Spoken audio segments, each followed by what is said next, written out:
Ask Mufti Tariq Masood. 2 तलाक देने के बाद शौहर ने कहा कि तुझे पूरा पूरा छोड़ दिया है, तो क्या 3 तलाक़ें होंगी?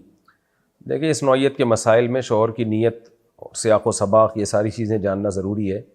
इसलिए मैं इसका जनरली जवाब देने के बजाय आप ये मसला करीबी दारुल इफ्ता में जमा करा दें या हमारे पास भेज दें और अपना फ़ोन नंबर भी, तो फिर शौहर से डायरेक्ट रब्ता करके जब तक मैं पूरी तफसील नहीं पूछूंगा इस बारे में मैं फ़तवा नहीं दे सकता कि उसकी क्या नीयत थी, सियाक़ व सबाक़ में बात क्या चल रही थी, जदीद तलाक़ की नीयत से उसने अल्फाज कहे हैं।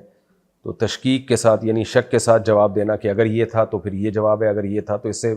जो पूछने वाला है वो बजाय जवाब मिलने के और ज़्यादा उलझ जाता है। तो इसलिए यहाँ हमारे एड्रेस पे जामे मस्जिद अल फलाहिया सेक्टर 10 नॉर्थ कराची, इस एड्रेस पे आप सवाल लिख के PCS कर दें और अपना फ़ोन नंबर भी डाल दें, यानी शौहर का फ़ोन नंबर, क्योंकि दी शौहर ने है ना, तो उससे फिर डिटेल पूछी जाएगी।